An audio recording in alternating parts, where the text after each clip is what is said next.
Cukup mengejutkan ketika IWP coba membedah lap time di Qatar dan fix teman-teman semuanya. Setelah IWP membongkar dan meneliti satu persatu, IWP bisa katakan bahwa Marc Marquez kembali mempermainkan Pecco Bagnaia. Getting hype when I aim up, elevating that game up, stepping up to the competition. Only first place, and that's how I'm living. I'm winning till they digging up my grave, eating all the things up on my plate. Game face when I step up into place. I was born and when I watched me elevate. Assalamualaikum warahmatullahi wabarakatuh, Kang Bro. Ketemu lagi dengan Iwan beneran Kang Mas. IWP sebelumnya haturkan minta maaf yang sebesar-besarnya buat sampean semuanya para followers IWP. Iwan benarnya mungkin menunggu tentang bahasan kita bagaimana race Qatar kemarin. Jadi di minggu-minggu ini IWP sibuk banget dan tidak ada waktu untuk mengolah data dan juga kita pokoknya banyaklah yang kita harus urusin sehingga pada akhirnya malam ini IWP akan mencoba membeberkan ke semuanya tentang bagaimana race kemarin Qatar. Bagaimana race yang membuat kita pun akhirnya melek bahwa sepertinya Marc Marquez mempermainkan Pecco. Nah, teman-teman semuanya, sebelum kita membahas mengenai Marquez, tentu kita harus berikan acungan jempol buat Pecco, Cak. Pecco yang start dari 11 dan tiba-tiba melesat. Hanya dalam 2 lap, Pecco bisa melesat, bisa menyodok dan ya, tiba-tiba di posisi 6 besar. Itu luar biasa. Bagaimana dia start dengan sangat baik.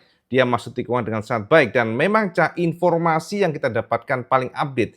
Ternyata Pecco sudah sangat percaya diri dengan motornya. Tidak seperti masa lalu ketika dia masuk ke tikungan, Ducati seperti bukan Ducati sebelumnya. Kata Pecco ya. Jadi entry corner sulit. Dan dia nggak pede pada saat masuk tikungan. Dan dia coba nge-push juga nggak pede. Jadi memang secara feeling dia tidak merasakan feeling yang sempurna pada GP 24,9. Itu menjadi gambaran kita bahwa sebenarnya Pecco sudah pada kondisi yang bagus banget. Secara feeling, secara mentality. Mungkin mental ya agak sedikit terganggu lah, Cak, dengan performa Marquez. Tapi secara feeling dia udah pede, Cak. Nah, teman-teman, kita coba sebelum membahas mengenai yang detail ke dalam, IWP akan coba bahas mengenai satu hal. Bagaimana race kemarin. Jadi teman-teman semuanya, race kemarin adalah sebuah race yang memang dari kacamata IWP cukup membuat kita tuh awalnya juga rada kaget sih. Ini kok Marquez jadi lemot banget, Cak. Karena race pace-nya jika kita bandingkan dengan sprint race memang beda. Dan itu ternyata memang secara feeling pun berubah. Mengingat aspal pada saat Sunday race kemarin di Qatar cukup panas dibandingkan dengan hari Sabtu. Marquez seperti bukan sosok Marquez pada hari Sabtu. Jadi kita lihatnya tuh lemot, Cak. Itu bisa kita lihat pada saat dia setelah tabrakan dengan Alex Marquez. IWP sempat berpikir nih, apakah gara-gara aero belakangnya yang somplak satu, Kang Mas. Jadi teman-teman semuanya pasti tahu kemarin saat ada insiden pada tikungan di mana Marquez kena hantam Alex Marquez yang memang sebenarnya kalau kita bahas mengenai itu tidak bisa kita terangkan secara parsial. Sebab konfirmasi dari Marquez, maksudnya Marc Marquez, kenapa Alex bisa menghantam Marc Marquez itu bukan gara-gara Alexnya. Jadi pengakuan dari Marc Marquez bahwa secara feeling motor seperti slide. Jadi belakangnya bannya itu seperti spin sehingga dia akhirnya menutup gas sedikit aja. Dan itu membuat secara speed Alex kaget karena drop sedikit sehingga dihantam. Itu yang pertama. Dan kedua, sayang sekali buat Alex Marquez yang rada ya kita lihatnya rada miskalkulasi, Cak, menghantam Fabio Giannantonio dan itu menghasilkan penalti dan dia mundur di belakang tapi ya, performanya cukup baik, Cak. Karena kita lihat ternyata dia masih bisa finish ke-7. Akan tetapi ikon yang kita akan bahas di Qatar kemarin ada 3 pembalap, Cak. Yaitu Pecco, Marquez, dan juga Maverick Viñales. What happened right now dengan Viñales yang luar biasa very fast. Viñales seperti bukan Maverick yang kita kenal. Tiba-tiba bagaimana sosok pembalap yang sulit di atas KTM. Sebelumnya kan kita mendapatkan konfirmasi feeling KTM itu berbeda. Kemarin ternyata, Cak, Maverick menemukan sesuatu, itu yang kita dapatkan. Jadi konfirmasi dari KTM, Maverick menemukan sesuatu ya, jadi found something, lebih kepada settingan yang pertama. Kedua adalah aero. Jadi teman-teman memang di KTM itu diberikan kebebasan bagi para pembalap untuk mengeksplorasi yang mana aero yang disukai. Karena kan aero belakangnya ada beberapa pembalap yang berbeda, Cak. Jadi Pedro Acosta memilih aero belakang yang A, contohnya, atau mungkin Viñales memilih aero yang B, itu bebas semuanya. Dan ternyata Maverick kemarin memilih aero yang dirasakan bisa membuat stability meningkat, dan ternyata Cak, memang kemarin sangat membuat KTM happy sebab ternyata chatter atau vibrasi pada motor KTM ternyata kemarin hilang pada saat race cutter. Jadi itu yang membuat feeling Maverick menguat, dan dia juga sangat puas bagaimana kekuatan dari KTM yang very powerful, bahkan pada saat stride sama-sama lintasan lurus, sama lihat sendiri bagaimana KTM mampu menyalip Ducati dan itu dipuji oleh Ducati. Sekali lagi KTM sangat happy sebab ternyata manuver tersebut atau the power of KTM dipuji oleh Ducati, dan tidak mudah tentunya Cak menyalip Pecco, sempat duel ya, dan juga menyalip Marquez itu tidak mudah, tapi ternyata Vinales mampu melakukannya. Akan tetapi unfortunately sekali lagi kena regulasi air pressure yang konyol sekali, dan itu kita akan bahas di video terpisah tentunya Cak. Nah teman-teman, satu yang menjadi fokus IWB adalah Marquez dan Pecco. Pecco luar biasa, kita tidak bisa bantah itu. Dia adalah the best rider Ducati sebelum Marquez coming, sebelum Marquez gabung maksudnya. Akan tetapi ketika IWB coba bedah detail dari lap time-nya, IWB bisa simpulkan Marquez memang sedang mempermainkan Pecco. Kenapa bisa demikian? Nah teman-teman semuanya, untuk menjawab tersebut IWB akan jabarkan kesamaan semuanya dalam bentuk data ya, biar kita bisa menangkap secara jelas. Dan inilah data yang bisa sama semuanya tentang race Qatar kemarin sama itu di sini Cak. Teman-teman semuanya, inilah hasil race di Qatar kemarin yang sebelumnya mungkin ya kita berpikir bahwa Marquez akan juara, tapi kita juga berpikir bahwa Pecco akan juara. Jadi secara umum kita cukup percaya diri bahwa kemarin Pecco seharusnya juara seandainya tidak melakukan kesalahan. Kita akan coba bedah dan bongkar datanya ya dari lap time-nya supaya kita tahu apakah betul Marquez benar-benar mempermainkan Pecco atau hanya memang saat itu Marquez ya kebetulan aja menang. Teman-teman semuanya. Oke, kemarin kondisi yang bisa kita simpulkan pada Qatar adalah humidity-nya, kelembapannya sangat tinggi Cak. Karena untuk ukuran malam hari ternyata di Qatar yang notabene ya Timur Tengah tahu sendiri ya, di sana kondisinya memang lembab. Dan teman-teman, kemarin kita bisa pastikan bahwa secara cuaca itu cerah, tidak ada hujan, kemudian juga dry. Ternyata groundnya tidaklah yang terlalu dingin Cak. Dengan kondisi malam hari ternyata groundnya mencapai 33 derajat Celcius. Informasinya aspal tersebut cukup abrasif sehingga para pembalap harus bisa memanagenya dengan baik. Dan teman-teman, Marc Marquez juara di Qatar dan mengumpulkan 25 poin mengalahkan semua kompetitornya. Padahal di awal kita berpikir, wah kayaknya Marc kesulitan nih kayaknya, soalnya secara pace dia lambat banget, bahkan sempat disalip oleh beberapa pembalap seperti Morbidelli, kemudian juga ada serangan yang dilakukan oleh Maverick Vinales, dan Pecco bahkan sempat overtake Marquez pula, tapi ternyata secara meyakinkan Marquez finish di posisi pertama dengan jarak 4,5 detik dibandingkan dengan Pecco. Ini sebuah jarak yang cukup lebar ya dari kacamata kita, karena di sana kita lihat bagaimana Pecco sempat attacking kemarin, tapi ternyata pada finishing terakhirnya jaraknya lumayan huge ya bahasanya Cak. Nah, kedua adalah Pecco Bagnaia yang mendapatkan durian runtuh Cak. Karena ternyata informasinya ini juga sekali lagi sebuah kondisi yang tidak lebih suka sama sekali. Bagaimana pembalap yang seharusnya bisa juara ternyata mendapatkan penalti tire pressure. Keputusan dari Tim Stewart mengatakan Vinales diganjar penalti 16 detik ke belakang, mundur. Saya tahu sendiri regulasi untuk ban tidak boleh di bawah dari yang disarankan atau yang dipatok di 1,88 bar. Dan ternyata over than 60%, kita lihat konfirmasinya dari Tim Stewart mengatakan Maverick ternyata melebihi dari angka tersebut sehingga Maverick akhirnya diganjar penalti mundur 16 detik, 14 posisinya, tapi Maverick is okay, dia happy, tetap happy. Dan Pecco akhirnya naik ke atas termasuk juga Morbidelli yang terlempar dari podium, tapi dia naik ketiga. Jadi memang ini juga keberuntungan buat Zarco dari Honda yang naik keempat, termasuk Eldeguer dan juga Alex Marquez yang seharusnya ketujuh, Acosta yang ke-8, 9 Marco Bezzecchi, 10 Luca Marini, 11 Enea Bastianini, Alex Rins harus puas di posisi 12, dan akhirnya bisa kita lihat terakhir adalah Sophia Chantra yang setia di posisi 18 dengan jarak 38,1 detik. Teman-teman, ini adalah data lap time yang bisa besar kesamaan semuanya. Data secara sahih setiap lapnya, di mana Marc Marquez menggunakan tipe ban slick medium belakang dan juga depan slick medium. Ini sama dengan Franco Morbidelli ataupun Pecco. Jadi teman-teman, yang menjadi fokus IWB dan menjadi perhatian IWB adalah 5 lap terakhir, Cak. Jadi kita lihat bagaimana Marquez yang tiba-tiba bisa melebarkan gap yang luar biasa, very huge bahasanya, Cak. Dan teman-teman, justru di lap 19 inilah Marquez menorehkan best lap. Lihat nih, ya. Jadi the best lap atau waktu terbaik, lap time attackingnya justru di lap ke-19. Ini adalah tanda atau bukti bahwa Marquez memang betul-betul menghemat banyak, dia nggak terlalu ngoyo di awal, tapi dia langsung melejit pada 18 lap terakhir. Jadi kalau kita perhatikan dan juga kita komparasi, Cak, ya, kita lihat dari Pecco, Cak, kita intip saja Pecco di ini kan Pecco nih, Cak, Pecco ya, sambungnya di sini, Cak, sambungnya di sini Kang Mas ya. Jadi, Cak, dari lap ke-18 teman-teman semuanya, kita lihat di sini ya, 18 Pecco di sini, Cak. Pecco menorehkan lap time 1 menit 53 detik ya. Jadi memang kalau kita lihat Marquez itu di 1 menit 52662 detik.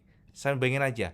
Bedanya ini hampir setengah detik, Cak, antara Marquez dan Pecco pada lap ke-18. Nah, di sini, Cak, ya, Pecco nih, Cak. Oke, Pecco 1 menit 53 detik. Dan Marquez menorehkan lap time dengan 1 menit 52662 detik.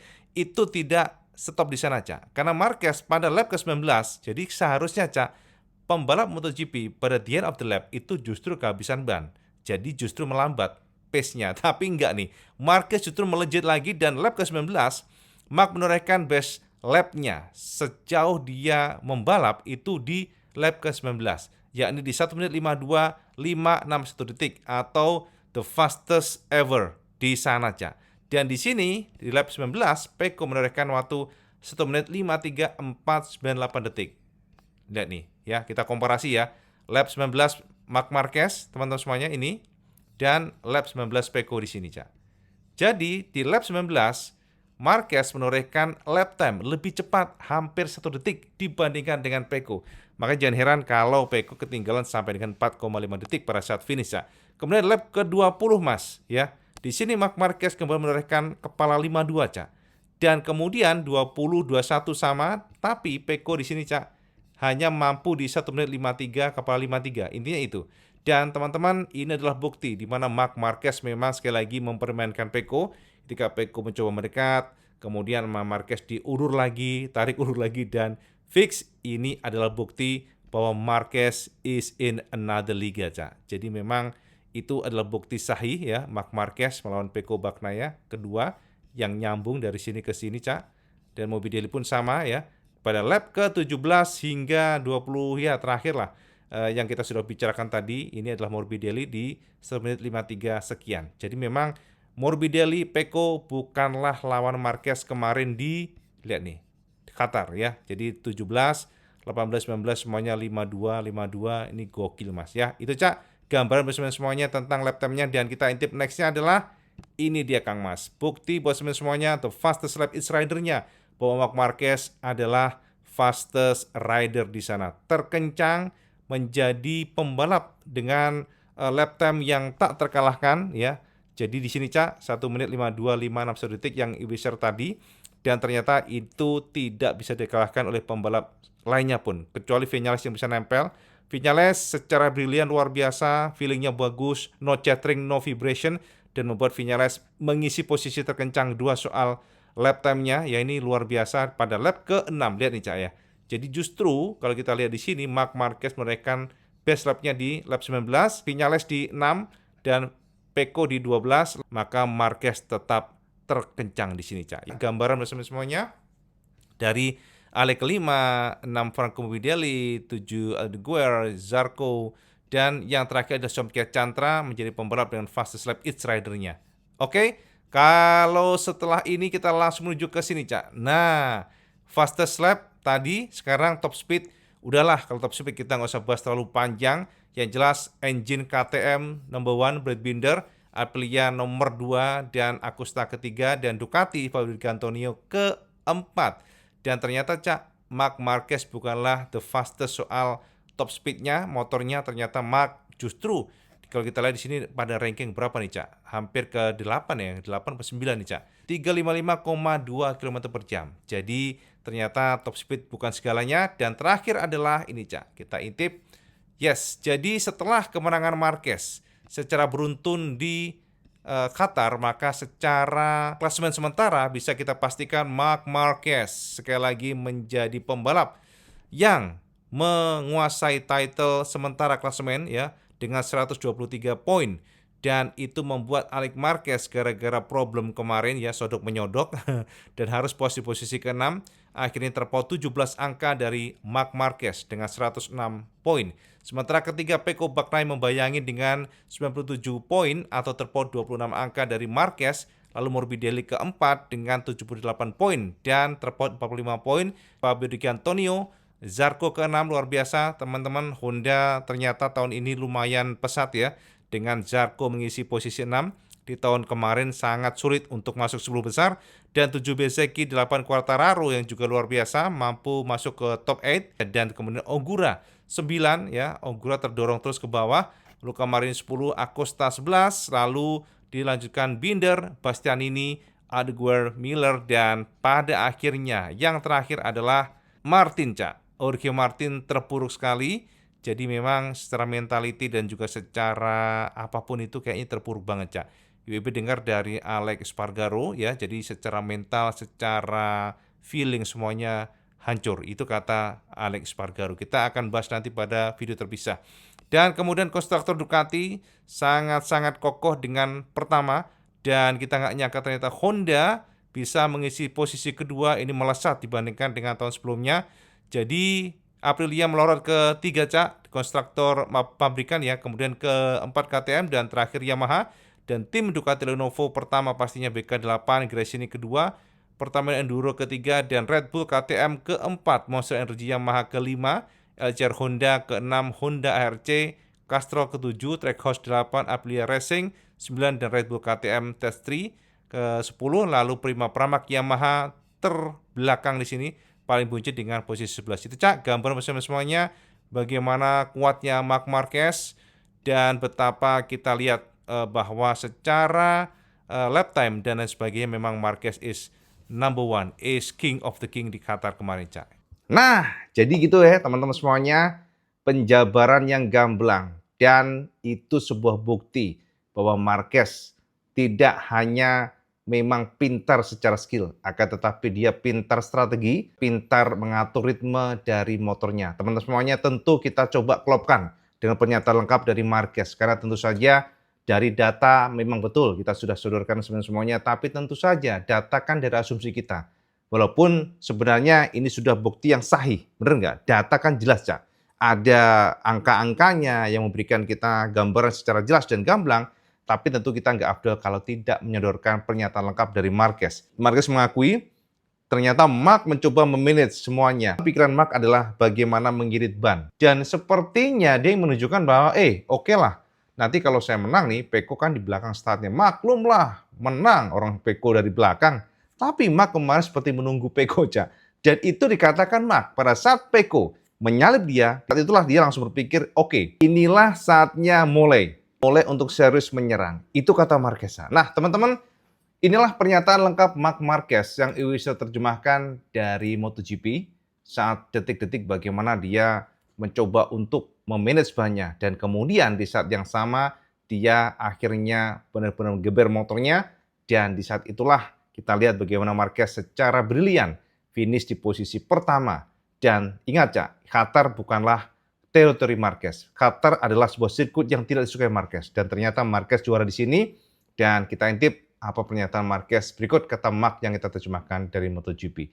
Aku sangat gembira, terutama karena bagiku ini adalah akhir pekan terpenting musim ini. Thailand, Argentina, Austin adalah sirkuit yang bagus buatku secara histori. Tapi Qatar adalah sirkuit pertama di mana aku berkata, oke, mungkin aku akan sedikit kesulitan. Dan aku tahu bahwa Pecco, Alex, Fabio Di Giannantonio, dan beberapa pembalap lainnya sangat cepat di sini. Tetapi aku bekerja keras selama akhir pekan. Aku masuk tikungan cepat ke kanan dan itu sangat penting. Dan seperti yang kita lihat di balapan, aku melakukan strategi yang berbeda karena aku ingin mengendalikan keawetan ban depan. Aku tahu dengan melakukan strategi itu, mungkin Pecco akan datang karena aku memperlambat balapan. Morbidelli melaju kencang, tapi aku tidak peduli karena aku tahu pasti dia akan melambat setelahnya akibat terlalu memaksakan ban depan. Aku hanya berusaha mengontrol ban depan sehingga paceku melambat. Ini penting untuk menyerang pada 7 lap terakhir mengingat gaya berkendaraku yang sangat menguras ban depan.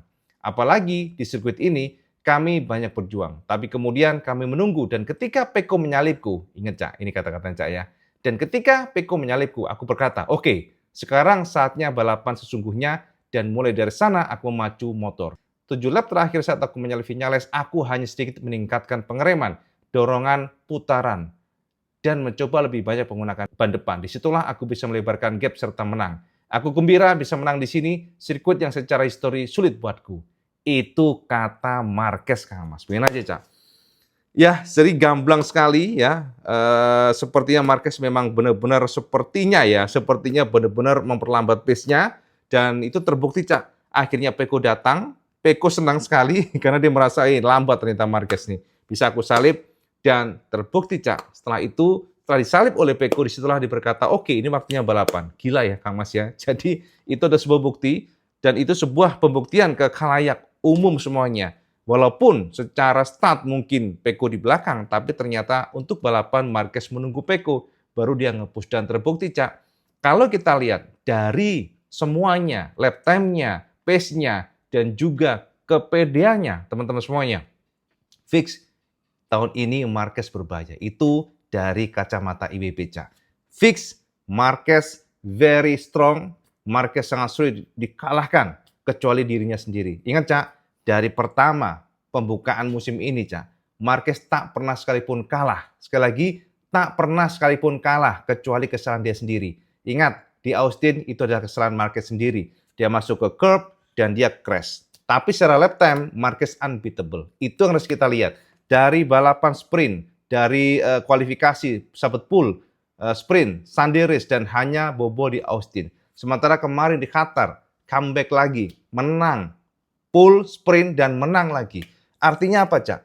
Artinya something wrong dengan Marquez tahun ini. Maksudnya something wrong itu adalah sangat danger, sangat berbahaya. Karena ingat, Cak, Qatar bukanlah sirkuit yang bagus buat Marquez. Qatar bukanlah sirkuit yang disukai Marquez. Karena Qatar, terakhir Marquez juara di 2014. Setelah itu dia sangat sulit untuk masuk, atau juara maksudnya, podium beberapa kali. Tapi since 2019, Marquez tak pernah menang di sana. Dan ternyata kemarin, dengan brilian mengontrol semuanya, mengalahkan semuanya, membiarkan Morbidelli ngacir ke depan, padahal kita berpikir, wah ini kayaknya Marquez kalah deh. Karena memang pace-nya luar biasa kuat ya Morbidelli, ternyata Marquez melambatkan pace-nya. Untuk apa? Untuk mengirit ban. Marquez setiap putarannya selalu mengungguli Peko sepersekian ratus detik.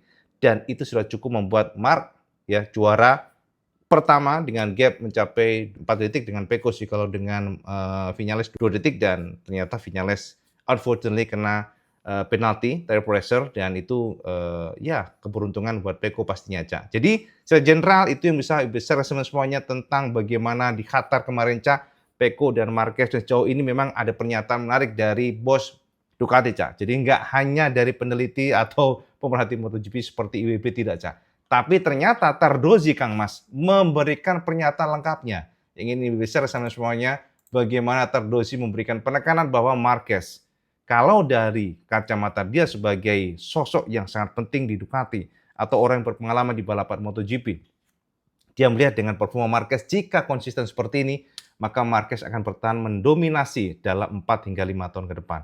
Artinya apa? Ya, dari kacamata kita, dengan sangat mudah Marquez akan menyalip rekor Valentino Rossi jika memang demikian. Nah, Marquez juara dunia itu terbuka, bisa saja, tapi dia yakin, ya Tardozzi yakin, Peko akan menang beberapa kali, ya akan tetapi secara title juara dunia entah kenapa bos Ducati langsung mengaku ini ceritanya, Cak, bahwa ya dengan kematangan skillnya, mentalitinya, strategi pintarnya, maka Marquez memang sosok yang berpotensi sekali untuk juara dunia. Nah, jadi teman-teman semuanya, Ibu tahu sampean yang mungkin haters Marquez tidak akan suka dengar ini semuanya, Cak. Tapi kita harus fair katakan, sebagai penggemar MotoGP, sebagai orang yang suka MotoGP dari zaman Regi Perca sampai sekarang, memang saat ini kita harus akui bahwa Mark is still the best rider. Ya, bisa kita bayangkan, Kang Mas ya, dengan segala pertunjukan yang diberikan Marquez kemarin, dengan segala kematangannya, skillnya yang selalu kencang, ya selalu kencang dengan motor yang klop,